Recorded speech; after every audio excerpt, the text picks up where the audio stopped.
श्रेष्ठाय मोहनप्रमदाय नमः अधोरेभ्यो धरोरेभ्यो घोरघोरेभ्यः सर्वेभ्यो नमस्ते गुरुरूपेभ्यः तन्पुरुषाय विद्महे महादेवाय धीमहि तन्नो रुद्रः प्रचोदयात् ईशान सर्वविद्यानां ईश्वर सर्वभूतानां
ओम पूर्वे ओम ब्रह्मणे स्वाहा ओम विष्णवे स्वाहा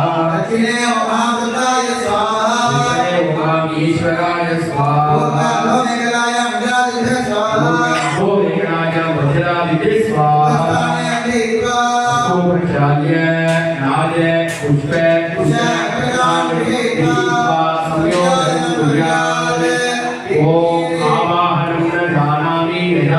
विसर्जनो पूजा विद्यानामि कम्यना परमेश्वरी यज्ञेन यज्ञमचदन्त देवाः तानि धर्माणि तथान्यादन्ते अनागम महिमानस्य जन्मे राधानन्ति देवाः शरणं नास्ति त्वमेव शरणं मम कारुण्यभावेन रक्षन्तु महेश्वरी ॐ महागणपते महाप्रधानाय प्रियाय नमो नमः स्वामी ओम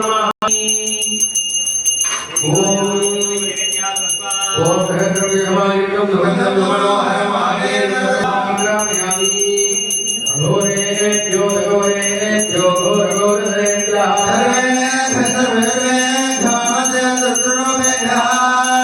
धूमाग्रामयामि बुद्धेभ्यः स्वधातवेदो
श्रीराये नमः प्रियानवस्वामिने नमः नानाविध परिमलमन्त्रे नामपूजानि समर्पयामि ओम योवा पुष्पौनेन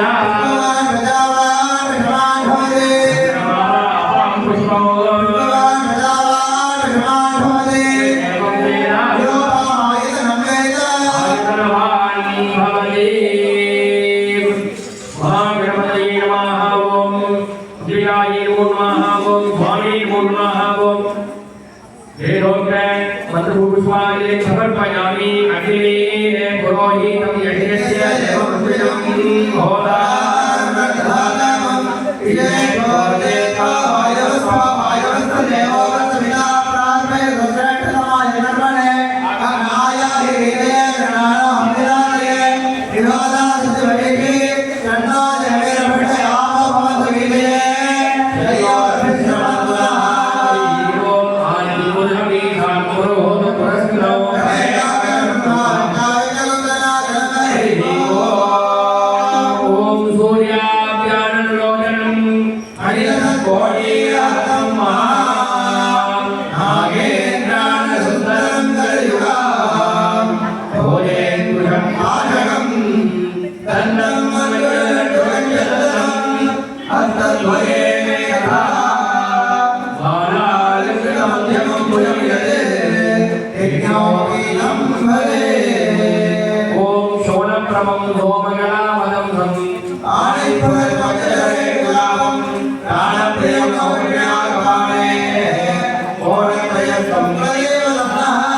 शिवं प्रपद्ये शिवं प्रपद्ये शिवं प्रपद्ये शिवं प्रपद्ये महागणपते नमः ओम ह्रीं ह्रीं ह्रीं गणाक्षपिकाय नमो नमः भजनवद्वामिने नमो नमः समस्तो विदानां समर्पयामि स्मृतिं वदं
எந்நாட்டவர்க்கும் இறைவா போற்றி. அதாவது வடக்க கைலாயத்தில் சிவபெருமானுக்கு விஜயநாதர் சமைத்த எல்லா தெய்வங்களும் வணக்கத்தை செய்கிறாங்க. அப்போ வடக்கு வந்து தாழ்ந்திருந்து தெற்க உயர்ந்திருந்து அப்போ சிவபெருமான் அகஸ்திய மாமனிவரை நீ தென் பகுதிக்கு போயிட்டு வா, உலக சமநிலை அடைந்து. அப்போ அவன் சொல்லாரு, என்ன இதுவா உங்களுடைய திருவிழாவை பார்க்கறதுக்கு எல்லாருமே வர்றாங்க, என்னை மட்டும் அங்கே போக சொல்றீங்க அப்படின்னா அப்போ தான் சொல்ல அதே வார்த்தை நம்ம தமிழில் பேசக்கூடிய வார்த்தை. மூர்த்தியை திருத்தாலும் கீர்த்தி பெருசு, ஆண் பிள்ளையானாலும் ஆண் பிள்ளை சொல்லணும். இதெல்லாம் தமிழ் வார்த்தைகள் நம்ம நடைமுறையில் பேசக்கூடிய வார்த்தை. அப்போ அவர் சொல்லார், உன்னுடைய மகிமை எல்லா தேவர்களுக்கும் உலகத்துள்ள அனைத்து உயிர்களுக்கும் தெரியணும் அப்படிங்கிறதுக்காக தான் அவரை தேர்ந்தெடுத்து அந்த இடத்துக்கு சொல்றார். அப்போ அவர் ஒவ்வொரு வடக்கேந்து ஒவ்வொரு நாட்டுக்காக வரும்போது எல்லா நாட்டையும் தாண்டி எல்லா ஊரையும் தாண்டி ஒரு இடத்துக்கு வராரு. எல்லா இடத்துலையும் சிவாலயத்தில் பூஜைகளும் சிறப்பாக நடந்துகிட்டே இருக்கு. ஆனால் தமிழ்நாட்டுக்கு வரும்போது தான் எல்லா பூஜைகளும் அனுஷ்டானங்களும் சிறப்பாக நடக்குது. பயபக்தியோட இன்னைக்கு நம்ம கோயிலை பார்த்தீங்கன்னா ஒரு காப்பு கட்டுதல், ஒரு காவி வஸ்திரம் கட்டுதல், சட்டையை கட்டி பூஜை பண்ணுறது, சந்தானம் குங்குமம் நித்தியில் இந்த மாதிரி எல்லா ஒரு திலகம் வச்சு தான் பூஜை பண்ணுறாங்க. அப்போ அவர் சொன்ன ஒரே வார்த்தை, நானும் வடநாட்டிலேருந்து வந்துட்டு தான் இருக்கேன், எல்லா நாட்டிலையும் சிவாலயத்தில் பூஜை பண்ணுறாங்க, ஆனால் அவங்க ஒரு மரபு கலாச்சாரப்படி பண்ணுறாங்க. உங்களுக்கு தெரியும், எல்லாருக்குமே தெரியாதவங்க இல்லை, சென்னை தாண்டி போயிட்டா எப்படி பூஜை நடக்கும் தெரியும். அந்த கர்நாடகா போனால் அங்கே ஒரு சைஸாக இருக்கும், ஆந்திராவுக்கு போனால் அங்கே ஒரு பக்கம் இருக்கும், இதே கேரளாவுக்கு போனால் மாத்திரிக்கை வரப்பட, இதே வடக்கு போயிடுச்சுங்களேன் சொட்டு போட்டிருப்பான், வாயில் பாக்கு போட்டிருப்பான், வீடா போட்டிருப்பான். காசிக்கெல்லாம் போனவங்க பெரியவங்களாம் இருப்பாங்க இங்கே இல்லையா, அங்கெல்லாம் அது சுவாமி அப்படி பண்ணாலும் சுவாமி ஏற்றுக்கிறார். தமிழ்நாட்டில் நாம காலம்பரம் 4 மணிக்கு எழுச்சி தலைக்கு குளிச்சு விபதி விட்டுட்டு என்ன மார்லி மாதம் கோயிலுக்கு போயிட்டு அப்பவும் சுவாமி ஏற்றுக்கிறார். ஆனால் அவர் சொன்ன வார்த்தை தான், நானும் எல்லா நாட்டையும் கடந்து வந்துட்டேன், தமிழ்நாட்டில் தான் பயபக்தியோட அந்த அனுஷ்டானத்தோட பூஜை பண்ணுறாங்க, இங்குள்ள சிவன் பக்தி எதுவுமே கிடையாது. அவர் சொன்ன வார்த்தை தான், என்னாருடைய சிவனையை போற்றி இன்னைக்கும் பாருங்க, மேலை நாட்டில் Singapore, Malaysia, Canada, Andhra, Karnataka இந்த மாதிரி வெளிநாட்டில் எல்லாத்துலையும் பார்த்தீங்கன்னா எல்லா இடத்துலையும் பூஜாரி யாரு நம்ம தமிழ்நாட்டு ஐயர் தான் போகிறாங்க. யாரோ ஆந்திராலேயோ கர்நாடகாலேயோ கேரளாலேயோ யாரும் கொடுத்தா பூஜாரி, ஏன்னா அவங்களுடைய முறைகள் அவங்களுக்கு ஏற்றுக்கல.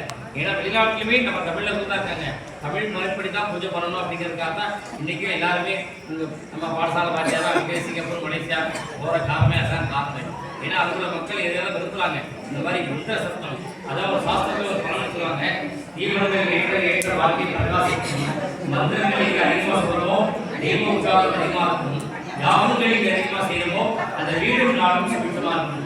வருடத்துக்கு ஒரு முறையாவது ஒரு கோயிலில் ஒரு திருவிழாவோ ஒரு வருஷாபிஷேகமோ இல்லை ஒரு கொடையோ இந்த மாதிரி நடக்கும்போது கண்டிப்பாக வேற உட்பட அதாவது ராமரை வச்சு பூஜை பண்ணால் அந்த இடத்துல எந்த விதமான நம்ம கோயிலுக்கு வருஷமா சாமி அப்படி கேட்க முடியாது. ஏன்னா கோயிலுங்கிறது பலதரப்பட்ட மக்கள் வராங்க, எல்லாத்துக்கும் ஒரு எண்ணங்களும் ஒன்போடு இருக்காது, ஒவ்வொருத்தருக்கும் ஒரு குறைபாடு இருக்கும்.